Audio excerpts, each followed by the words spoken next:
25 years, 9,125 days. That's how long Walter Hensley had walked through the same entrance, swiped the same badge, and navigated the same hallways of Meridian distribution. 25 years of solving impossible logistics problems that kept Ohio's manufacturing heartbeat steady. 25 years of loyalty to a company that promised him they were family. And family doesn't throw you away like yesterday's newspaper. The morning it happened was unusually bright for Cleveland in November. Walter remembered thinking it was a good omen as he adjusted his tie in the rearview mirror. The email had come through yesterday afternoon. Meeting with senior leadership at 9 a.m. Topic: Your future with Meridian. After a quarter-century managing their logistics department, Walter had been expecting this, planning for an orderly transition to retirement, maybe even a consulting arrangement afterward. At 61, he wasn't ready to be put out to pasture completely, but he and June had been discussing what came next. Maybe that cabin by Lake Erie they'd been eyeing. Maybe finally taking that cross-country drive. Yet as he started the car, a heaviness settled in his stomach. He felt something wasn't right. The meeting invitation had come from Rick's assistant, not his direct supervisor. And why include HR for a retirement planning discussion? The security badge still worked. That should have been his first clue that they hadn't planned this long. He nodded at familiar faces as he made his way to the executive floor, where he'd only been invited a handful of times over the years. Walter was never the type to play politics or jockey for attention. He just did the work, solved the problems, and kept the operation running like a well-oiled machine. That's what they'd always valued about him. Or so he thought. Melissa from HR was already seated next to CEO Rick Donovan when Walter entered. That was his second clue. The third was Derek Sullivan, the 27-year-old logistics coordinator Walter had hired 3 years ago, the one he'd personally trained, mentored, and recommended for promotion twice. "Walter, thanks for coming in," Rick said, not quite meeting his eyes. "Please, have a seat."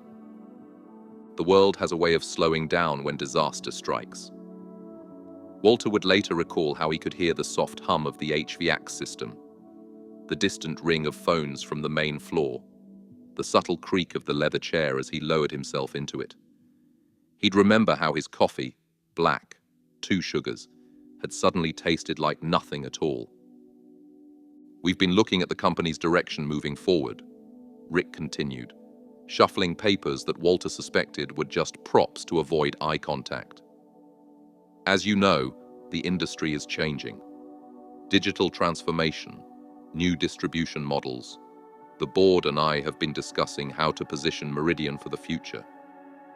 Walter nodded, still clinging to the possibility that this was about his planned retirement, about creating a transition timeline.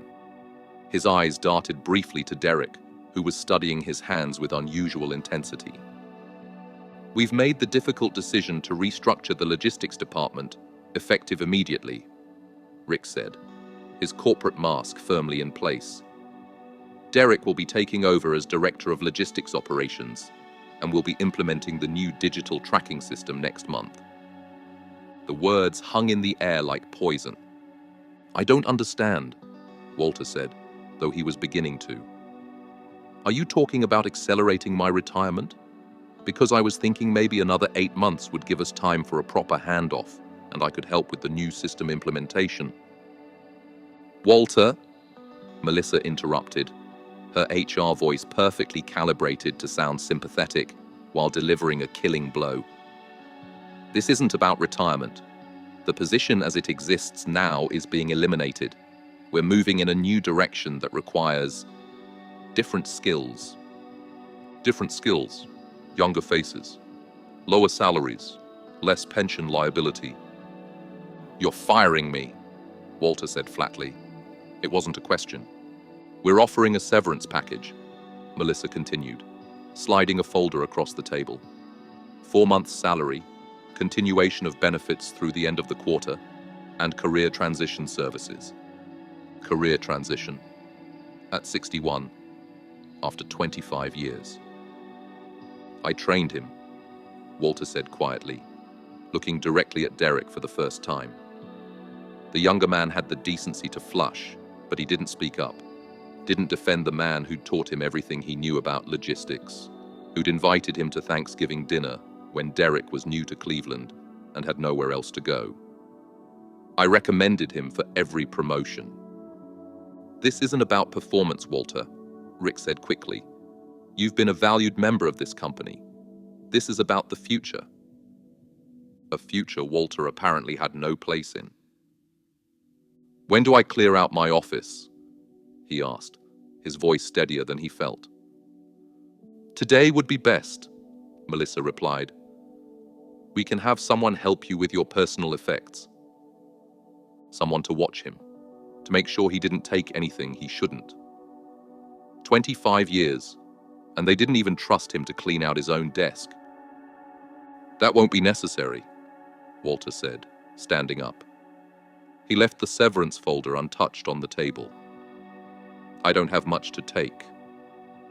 He turned to leave, then paused at the door. The Hendricks account has special routing requirements for their medical equipment. The documentation is in my filing cabinet, third drawer. The Wilson brothers will only deal with someone who knows baseball. Learn the Indians' 1995 roster if you want to keep their business. And Metropolitan Hospital needs their weekly deliveries by 5 a.m. Thursday, not 8 a.m. like the system says. These are things I was going to teach you, Derek. Derek finally looked up, his expression a mixture of guilt and ambition. I'll figure it out, Walter. We'll be fine. I'm sure you will, Walter replied, knowing with absolute certainty that they wouldn't be. He walked through the office with his head high, past colleagues who averted their eyes, past the desk where he'd solved countless crises, past the break room where his Cleveland Browns mug, a Christmas gift from his team 5 years ago, still sat in the cabinet. He left it there. He left everything there. No one said goodbye. No one stopped him. 25 years, and he walked out as anonymously as he'd arrived on his first day. The sun was still shining when Walter stepped into the parking lot, the brightness now seeming like mockery rather than an omen. He sat in his car for a long time, hands gripping the steering wheel, the engine off. He wasn't ready to go home, wasn't ready to tell June, wasn't ready to be a man without purpose.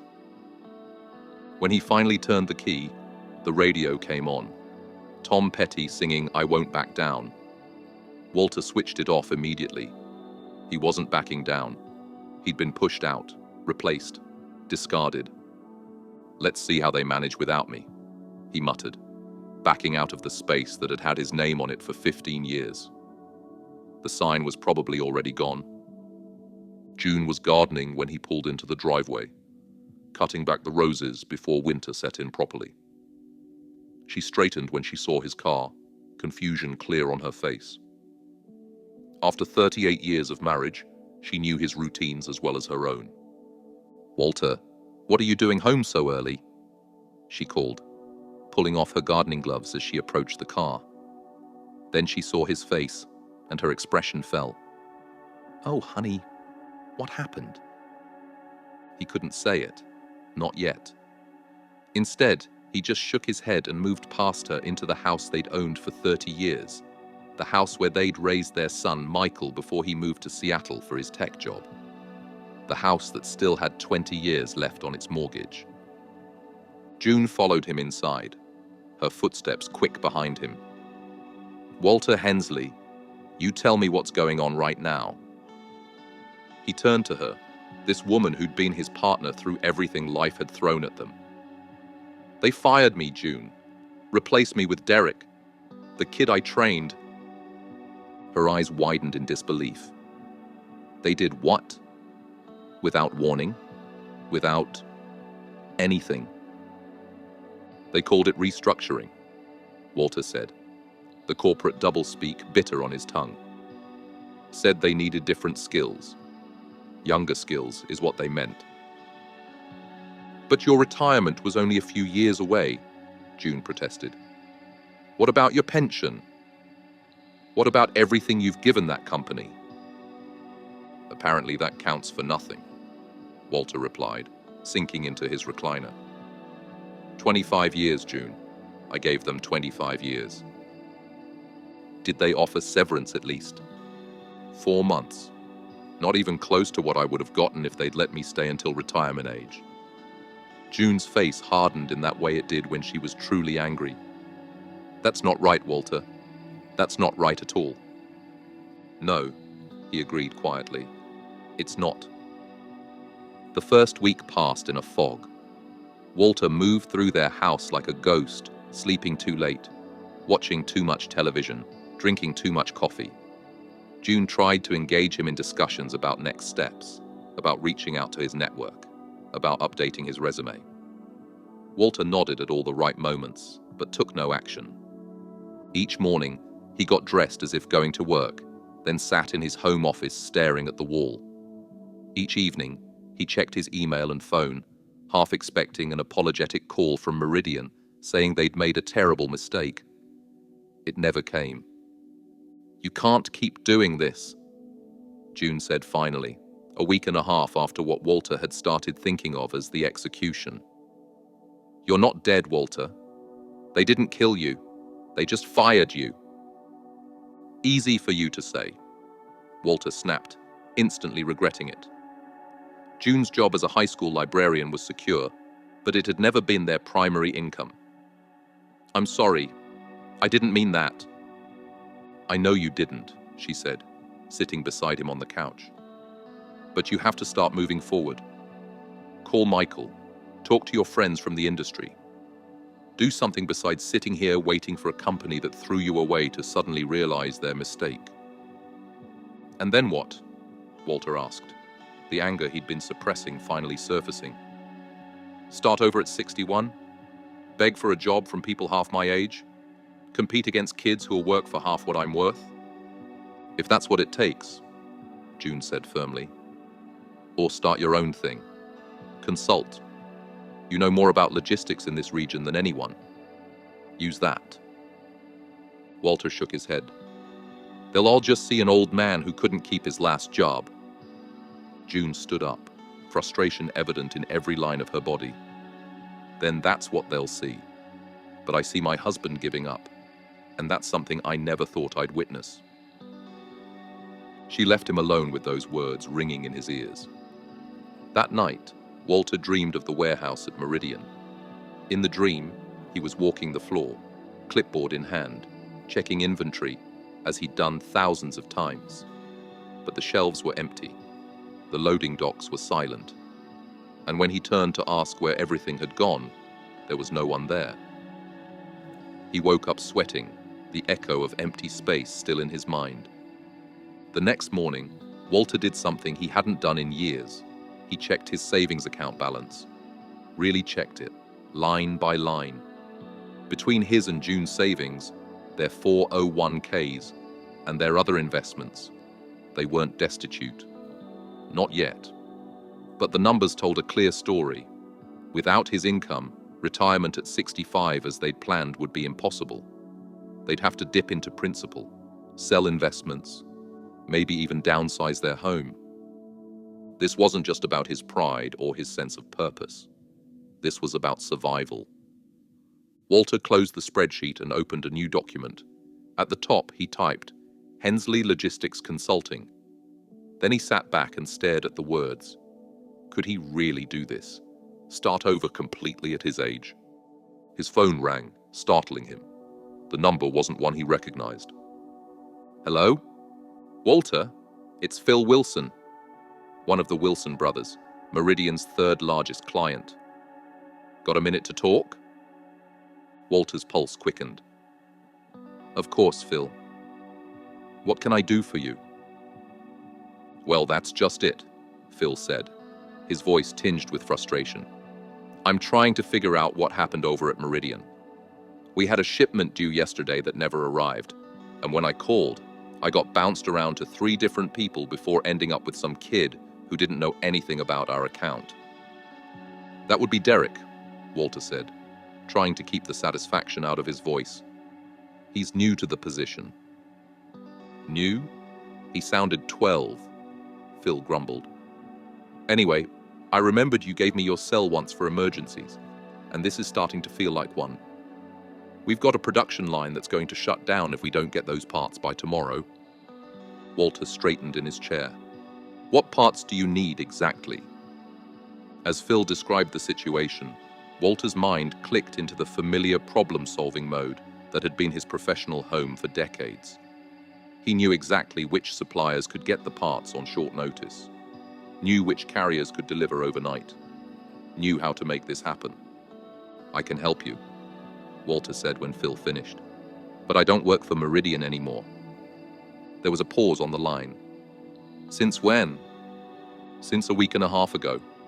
They restructured my position. Phil's snort of disbelief was clearly audible. Well, their loss might be my gain.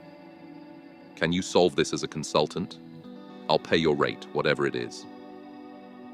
Walter's eyes drifted to the document header he'd just typed. That was the moment Walter realized he could either disappear quietly or make them regret ever letting him go. Not out of petty revenge, but by showing them exactly what they'd thrown away. I'm setting up my own consulting practice now, he said, the words feeling more real as he spoke them. And yes, I can absolutely solve this for you. Then do it, Phil said without hesitation. Send me your invoice when it's done. By the end of the day, Walter had sourced the parts, arranged delivery, and saved the Wilson brothers' production line. By the end of the week, he had his first official client. The Wilson brothers had decided to move all their logistics needs to Hensley Consulting. It won't be enough to replace your Meridian salary, June said that evening, as they celebrated with a bottle of wine they'd been saving for a special occasion. But it's a start. It's more than a start, Walter replied, a spark back in his eyes that had been missing for weeks. It's proof. Proof of what? That I wasn't just a cog in their machine. That what I know and what I can do has value, real value, outside of Meridian's walls. June raised her glass. To proof, then. And to Hensley. Consulting. Walter clinked his glass against hers. To new beginnings. The following Monday, Walter returned to the Meridian parking lot for the first time since his termination. He wasn't there to beg for his job back or to make a scene. He was there to meet with Metropolitan Hospital's purchasing manager, who'd reached out after experiencing similar problems with the new system at Meridian. Walter was early, as always, and found himself staring at the building where he'd spent so much of his life. From the outside, nothing had changed, but he knew that inside, chaos was likely spreading through the logistics department like an infection, slow at first, then suddenly critical. He was so absorbed in his thoughts that he didn't notice Derek until the younger man was almost upon him, heading toward the entrance with a harried expression that Walter recognized all too well. "Walter," Derek said, stopping short. "What are you doing here?" Walter took in the younger man's appearance, the rumpled shirt, the shadows under his eyes, the coffee stain on his tie. "I have a meeting," he said simply. Derek's eyes narrowed. "With who?" "That's not really your concern anymore, is it?" Walter replied, surprising himself with how little anger he felt. 2 weeks ago, he'd been burning with rage at this young man. Now, looking at Derek's exhausted face, he mostly felt pity. "Look, I know you're probably still upset," Derek said, glancing at his watch. "But this wasn't personal. It was a business decision." "Yes," Walter agreed.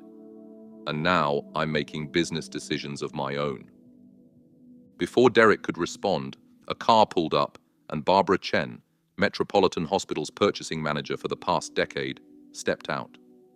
She smiled warmly when she saw Walter. "Right on time," she said, then noticed Derek.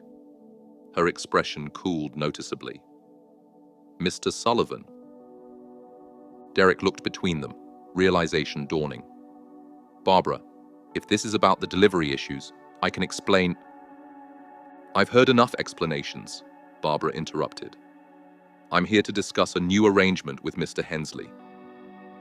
You can't take Metropolitan's business, Derek protested, turning to Walter. That's not ethical. Walter raised an eyebrow. Ethical? That's an interesting word choice from someone standing in my former position. It was a company decision, not mine, Derek insisted, the lie transparent. And this is a hospital decision, not mine, Walter replied calmly. Now, if you'll excuse us, we have business to discuss. As they walked away, Barbara shook her head. Is it always going to be awkward like that? Walter considered the question. No, he said finally. Eventually, they won't be able to afford the parking. By the 3-month mark, Hensley Consulting had 6 regular clients, all former Meridian customers. Walter wasn't poaching them exactly. They were coming to him, desperate for the reliability and expertise that had suddenly vanished from their supply chains. He'd set up a proper office in their finished basement, hired a part-time assistant, a retired office manager from his neighborhood named Gladys, who was as sharp as she was organized, and established regular routines that kept his clients' operations running smoothly. June had shifted from cautious support to enthusiastic partnership, helping with the books and occasionally brainstorming solutions to particularly complex problems. Walter's dark period had passed, replaced by a renewed sense of purpose that energized everything he did. The phone calls from Meridian started around month 4.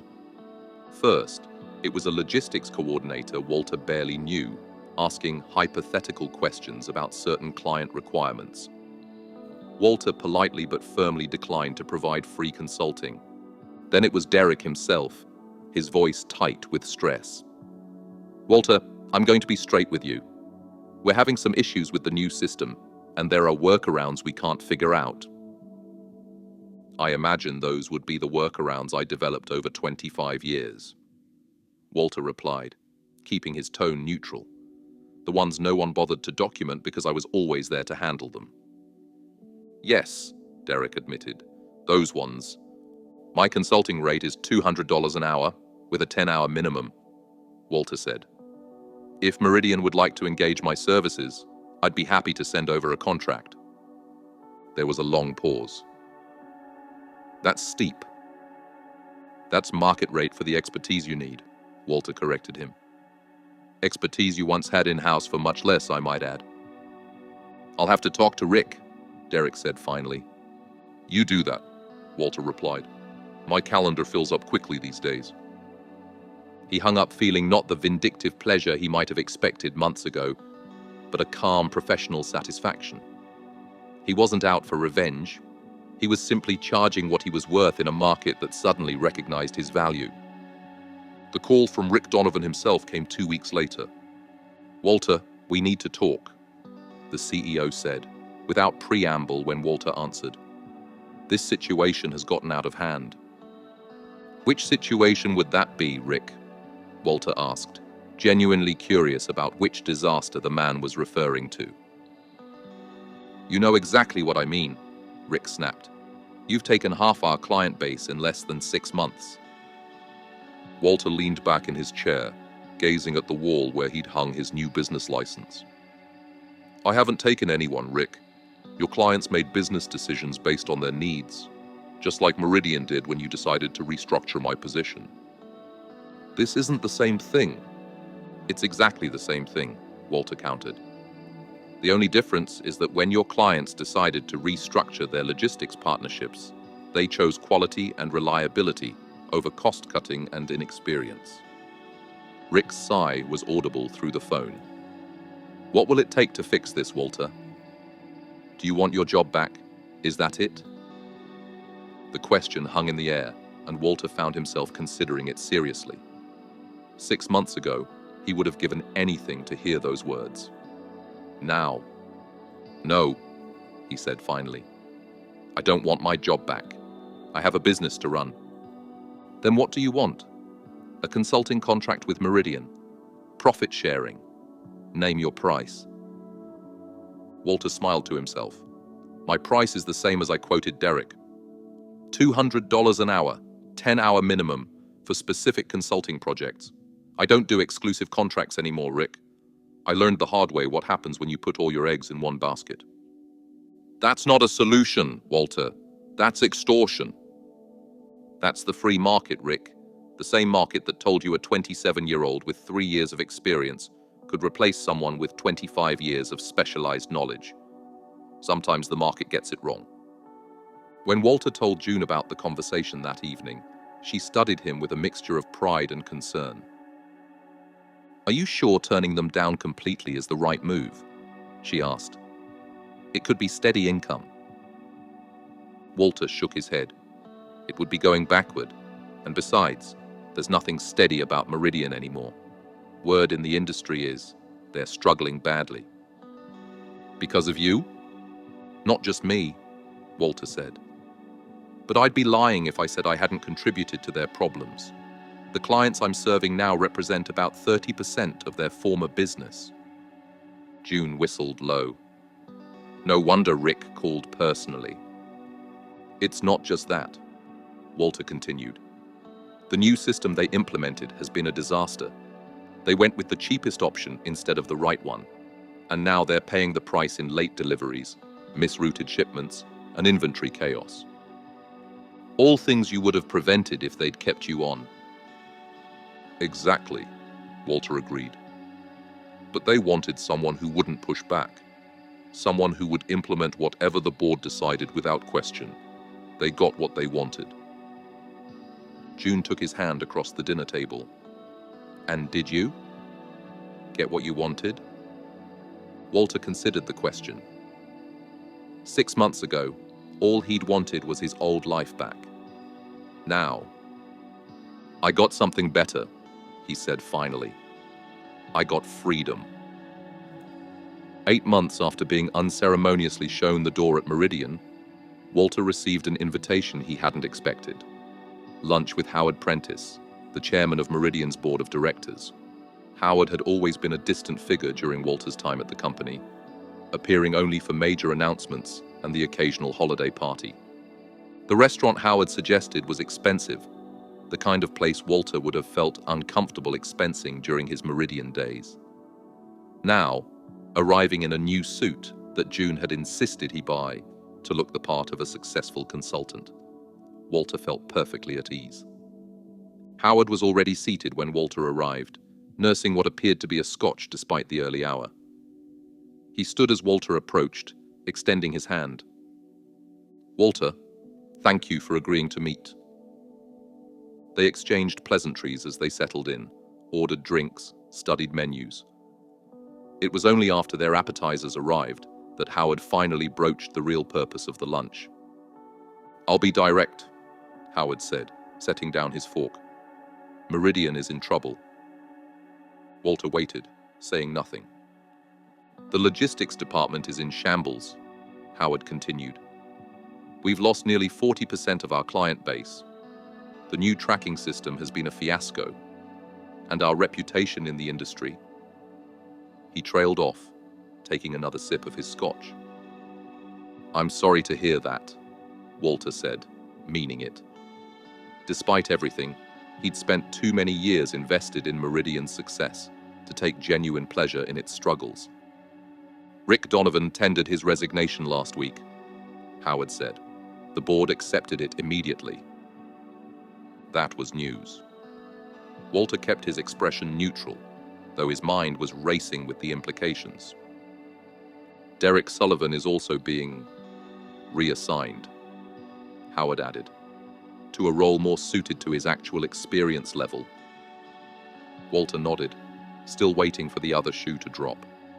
We'd like you to come back, Howard said finally. Not as a manager, as Chief Operations Officer. Full control of the logistics department, input on all major operational decisions, and a seat on the executive committee. For a moment, Walter was stunned into silence. It was more than he'd ever achieved at Meridian, more than he'd ever expected to be offered. The compensation package would be substantial, Howard continued, clearly interpreting Walter's silence as hesitation.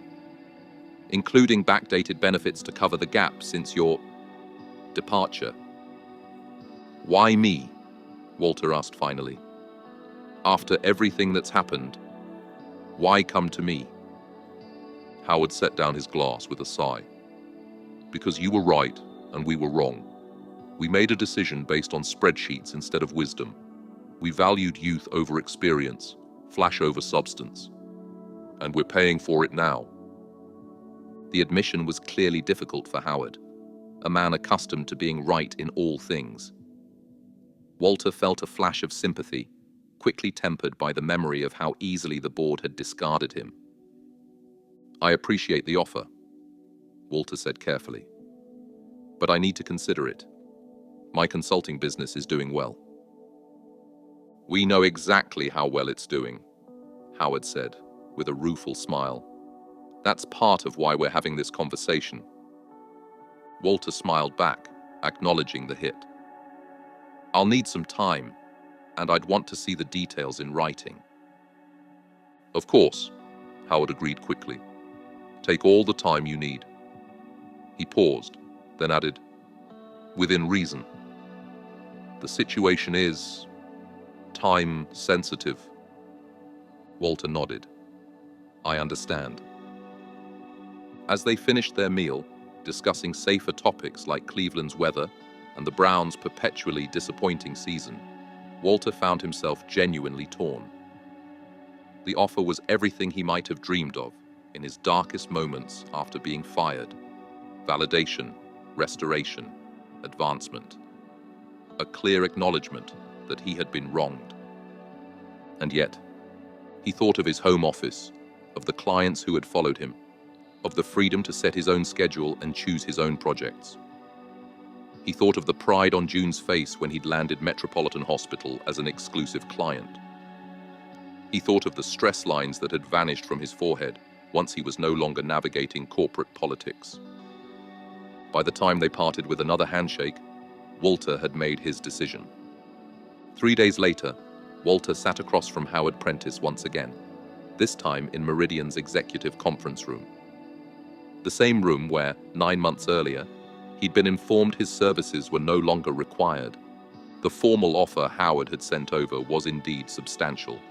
A salary nearly double what Walter had been earning before, a signing bonus that would have paid off their mortgage, stock options, the executive benefit package. On paper, it was impossible to refuse. Have you had enough time to consider our offer? Howard asked, the strain of Meridian's continuing crisis evident in the new lines around his eyes. I have, Walter replied, and I'm grateful for it. Truly, it's more than generous. Howard's expression brightened. Excellent. We can have HR process the paperwork immediately. We were thinking you could start next Monday. I'm declining the offer, Howard. The words hung in the air between them. Howard's face went through a rapid series of expressions. Disbelief, confusion, anger, and finally, resignation. He didn't feel anger. He felt clarity. They weren't offering redemption. They were asking for rescue. And Walter had already rescued himself. May I ask why? Walter took a moment to organize his thoughts. 9 months ago, I walked out of this building believing my professional life was over. That at 61, I was finished, useless, obsolete. Howard had the grace to look uncomfortable.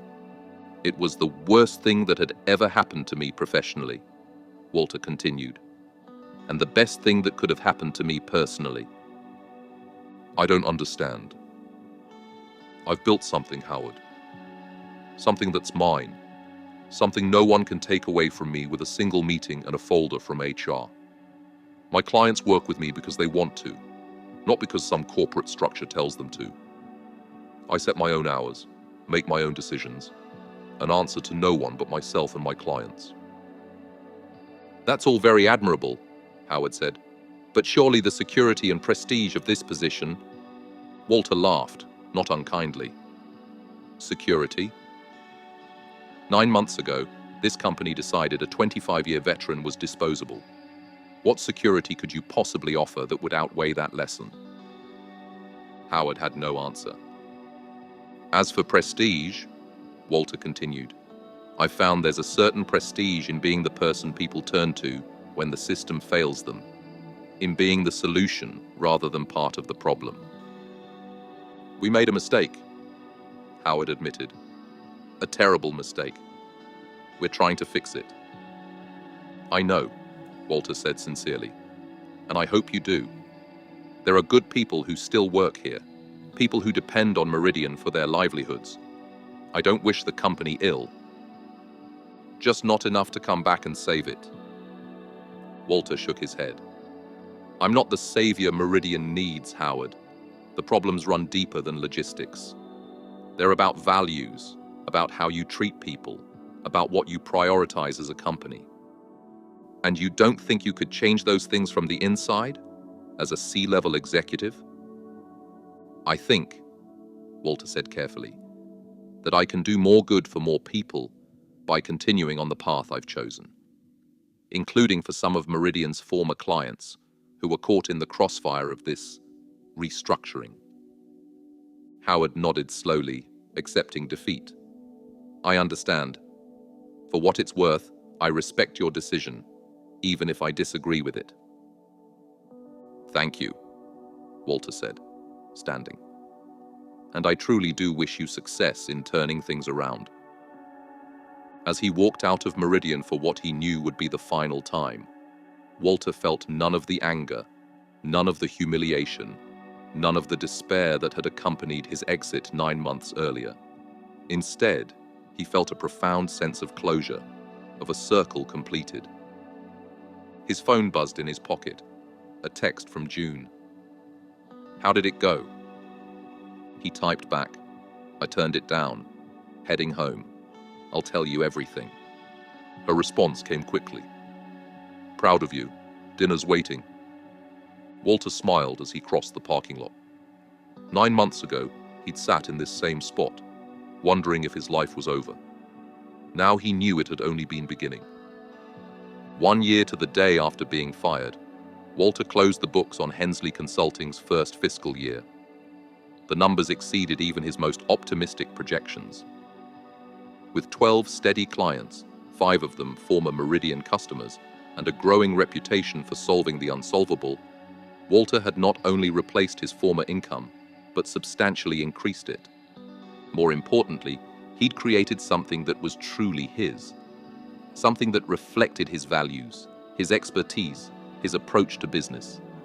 Something that couldn't be taken away by a corporate decision or a cost-cutting measure.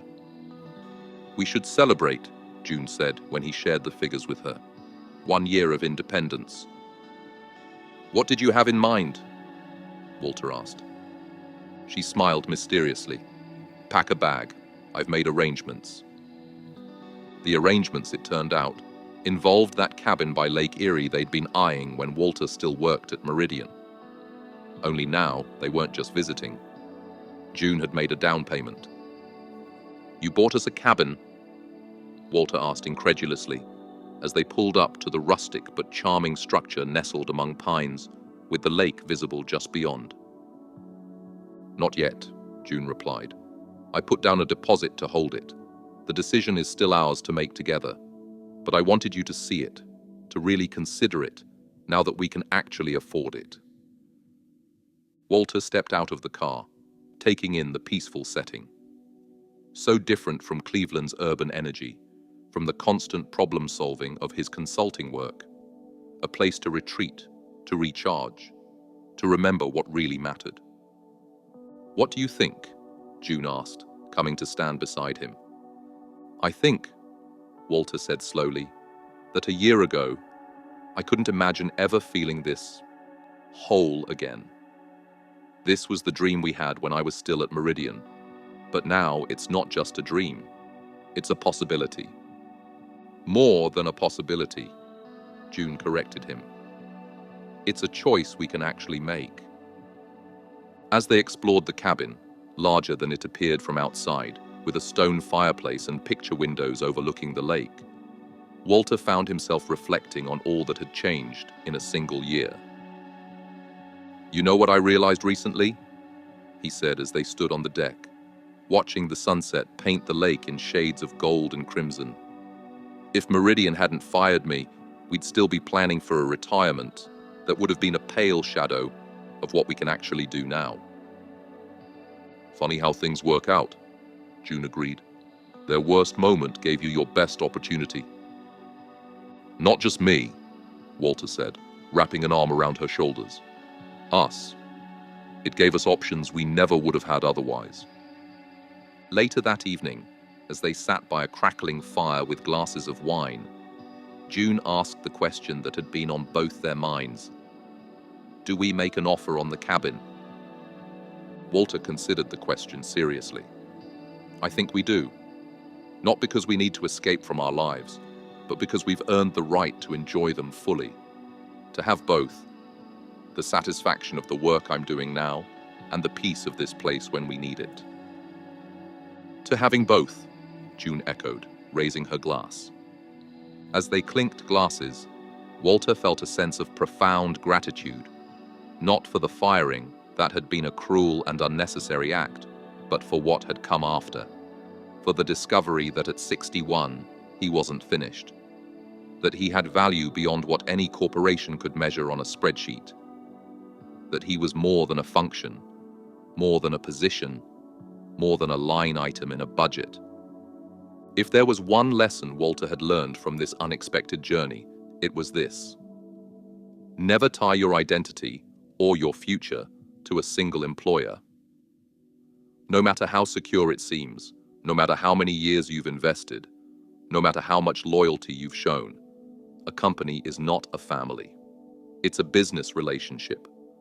And like all business relationships, it can end without warning.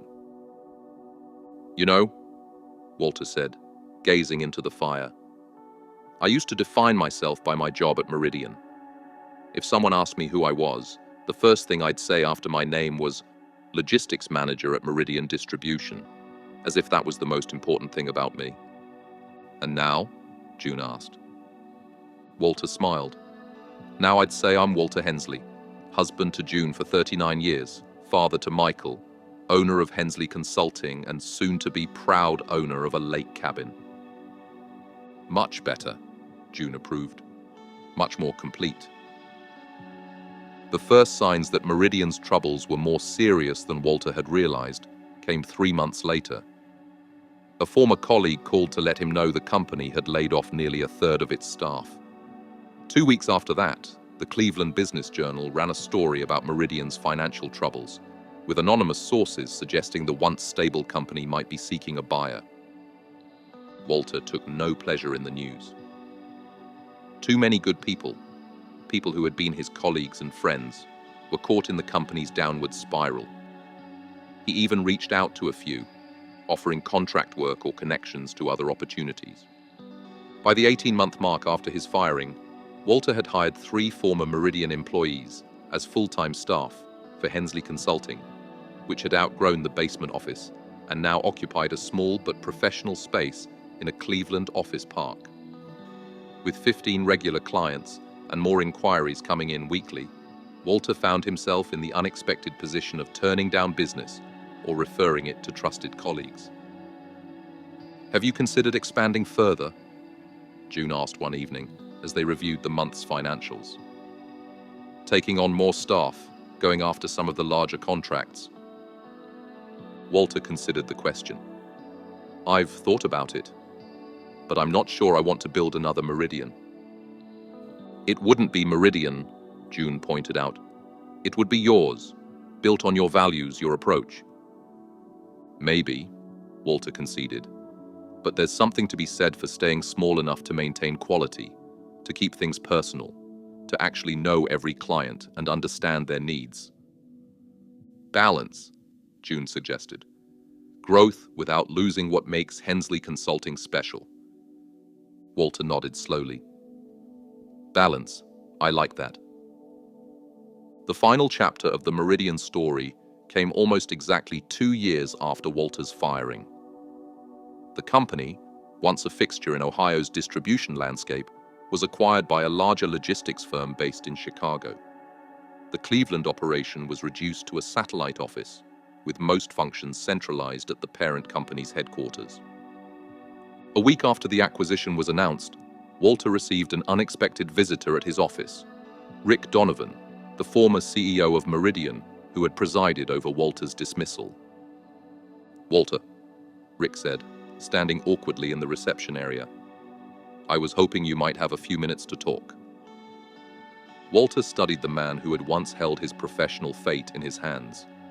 Rick looked older, grayer, the confident corporate demeanor replaced by something more hesitant, more human. "Come on back," Walter said, leading him to a comfortable meeting room rather than his private office. Some boundaries were still worth maintaining. They sat across from each other, an echo of that terrible meeting 2 years earlier, but with the power dynamic fundamentally altered. "I heard about the acquisition," Walter said, breaking the uncomfortable silence. "I'm sorry it came to that." Rick's laugh held no humor. "Are you really?" Walter considered the question. "Yes," he said finally. "Not for you particularly, but for the company itself, for the people who worked there, for what Meridian could have been." Rick nodded slowly. "That's fair. More than fair, actually." "What can I do for you, Rick?" Walter asked. "I assume this isn't just a social call." "No," Rick admitted. I'm looking for work, consulting specifically. I thought, given your success..." He trailed off, unable to complete the humbling request. Walter sat back, momentarily stunned by the role reversal. The man who had dismissed him as obsolete was now asking for his help. "What makes you think I'd be interested in working with you?" Walter asked, not unkindly but directly. Rick met his gaze squarely for the first time. "Nothing. I have absolutely no reason to think you'd want anything to do with me. But I'm out of options, Walter. The Meridian failure is hanging around my neck like a stone. No one wants to touch me." "And you thought I might be different?"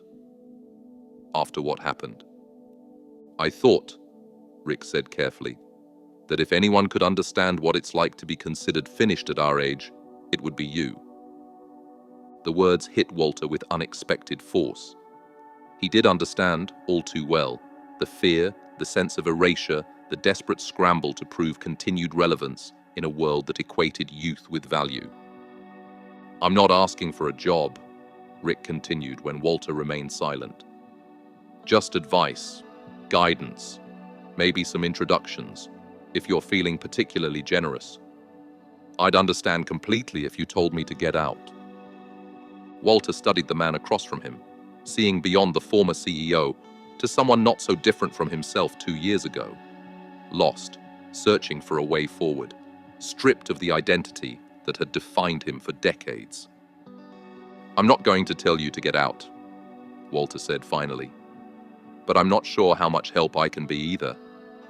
My network is specific to logistics operations, not executive leadership." "Anything would help," Rick said, a flash of the old confidence returning. "I've got skills, experience. I just need a foot in the door somewhere." Walter nodded slowly. "I'll think about it. See if there are connections that might make sense.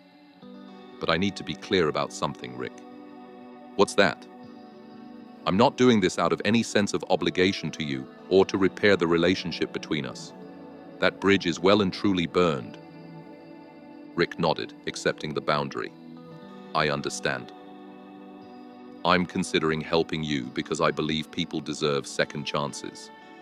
Because I got one, even if I had to create it myself. And because holding on to anger is exhausting, and I've got better things to do with my energy these days." "That's remarkably generous," Rick said, a hint of genuine emotion breaking through his corporate veneer. Walter shrugged. "It's not generosity, it's self-preservation. Bitterness is a poison you drink yourself, expecting someone else to die from it." As Rick left, Walter felt an unexpected sense of closure. Not forgiveness exactly. What Meridian had done to him had been calculated and cruel, but a release. the final severing of the emotional ties that had bound him to his former life. That evening, as he and June prepared dinner together in the kitchen of their home, a ritual they'd established in the days after his firing and maintained even as his business flourished, Walter shared the encounter. "Rick Donovan came to see me today," he said, chopping vegetables with practiced precision. June's hands stilled on the chicken she was seasoning. "The Rick Donovan? The one who fired you?" Walter nodded. "The very same." "What did he want?" "Help finding consulting work. Apparently the Meridian debacle has made him unemployable in corporate circles." June's expression was skeptical. "And you're considering helping him? After everything?" Walter set down his knife, turning to face his wife fully. "I'm thinking about it, not for his sake, but for mine, to prove to myself that I'm not defined by what happened, that I've truly moved beyond it." June studied him for a long moment, then nodded slowly. "That makes sense. Just don't let him take advantage of you." "Never again," Walter promised. "Those days are long gone." The conversation shifted to other topics. Michael's upcoming visit from Seattle, plans for the lake cabin, a potential new client in the medical equipment field. But Walter found himself returning to the encounter with Rick throughout the evening. There had been a time, not so long ago, when seeing his former boss brought low would have given Walter intense satisfaction. When the struggles of the company that had discarded him would have felt like justice. When revenge, even passive revenge, would have seemed sweet. Now it just felt like another business story, another reminder of how quickly fortunes could change, how tenuous success could be when built on the wrong foundation. 3 years to the day after Walter's firing, now officially known in Hensley family lore as his Liberation Day, he stood at the podium of a downtown Cleveland hotel ballroom, accepting the Chamber of Commerce Award for Small Business Owner of the Year. "When I was asked to speak tonight," Walter began, looking out at the audience that included June, Michael, in from Seattle for the occasion, his employees, several clients, and even a few former Meridian colleagues, I found myself thinking about what wisdom I could possibly share after only 3 years as a business owner. A gentle laugh rippled through the crowd. "But then I realized," Walter continued, "that my 3 years running Hensley Consulting have been built on the foundation of 25 years in corporate logistics, and the lessons from both experiences have value." He paused, gathering his thoughts. 3 years ago, at the age of 61, I was told I was no longer needed, that my experience, my knowledge, my contributions were less valuable than a lower salary and a younger face. It was, without question, the most professionally devastating moment of my life.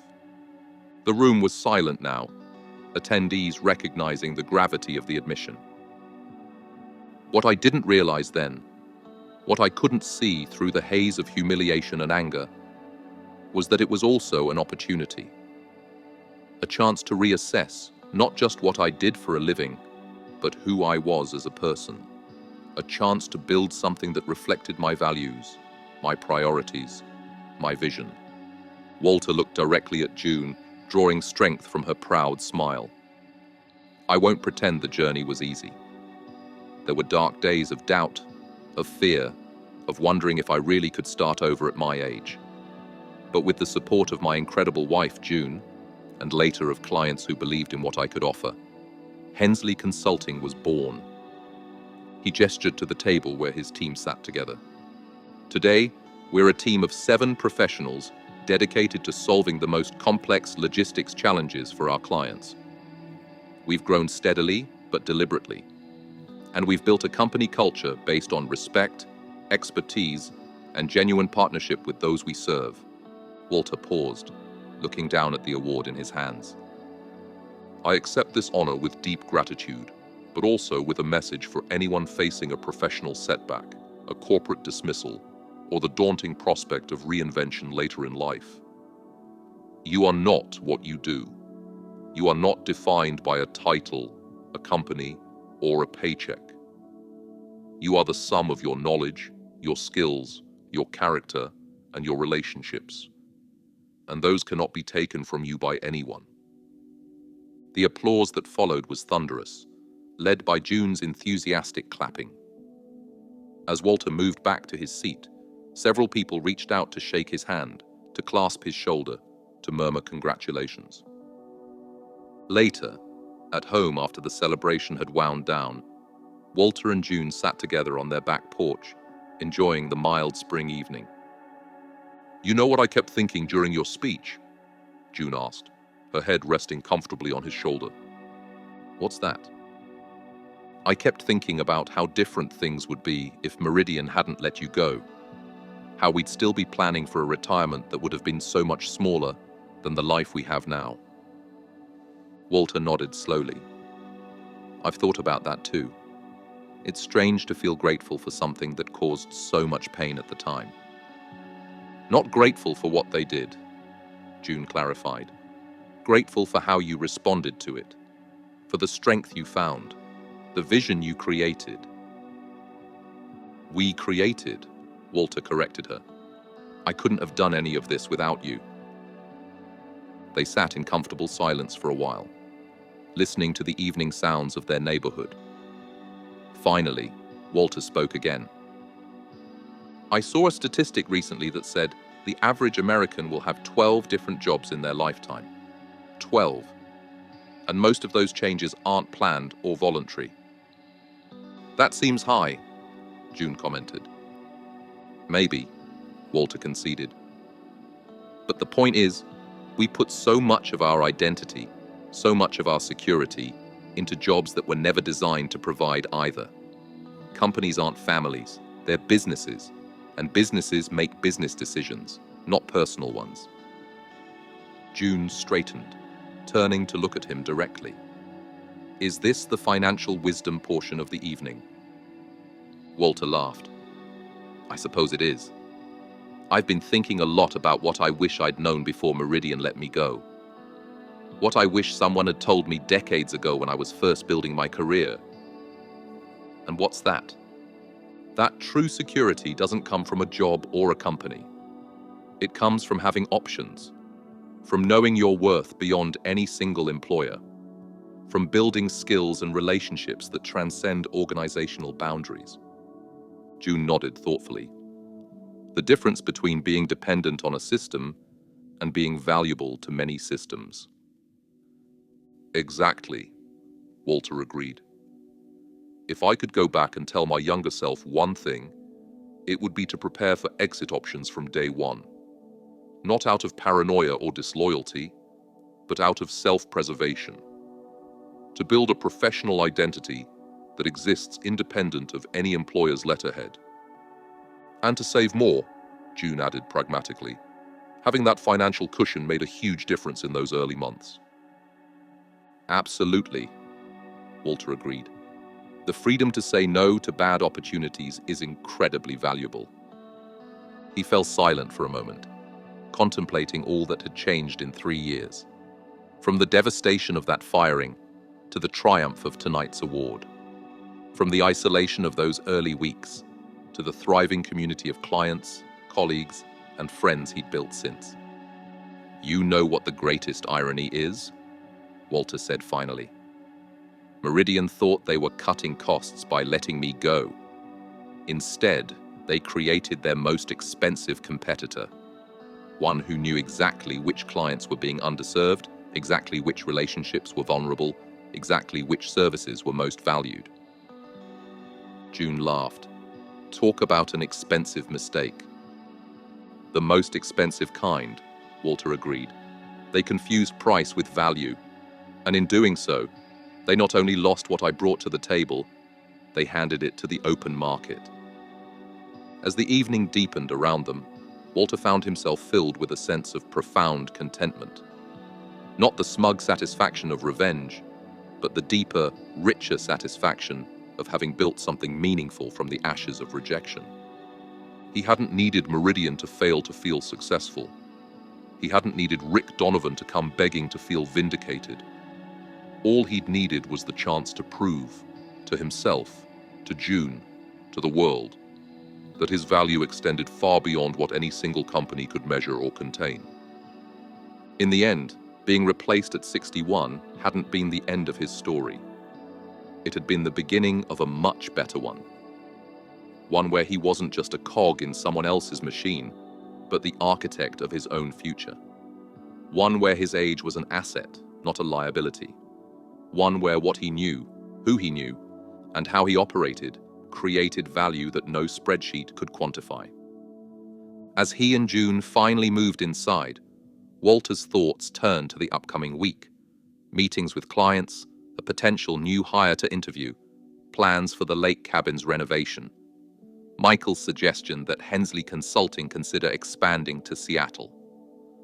So many possibilities, so many choices, all born from what had once seemed like the worst moment of his professional life. If you had told him 3 years ago that he would someday look back on his firing as a gift, he would have thought you were cruel or delusional. Yet here he was, more financially secure, more professionally fulfilled, and more personally at peace than he had ever been during his 25 years at Meridian. The lesson was clear, though it had been painful to learn. Never tie your identity or your future income to a single employer.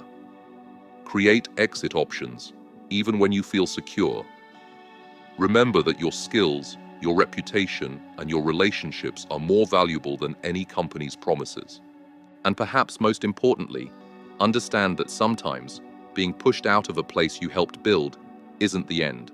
Sometimes it's just the universe making room for you to build something better, something that's truly yours, something that can't be taken away with a single meeting and a folder from HR. Have you ever been pushed out by the very place you helped build? How did you handle it? Share your story in the comments. And if you found strength in this one, subscribe for more true-to-life retirement stories that don't pull punches.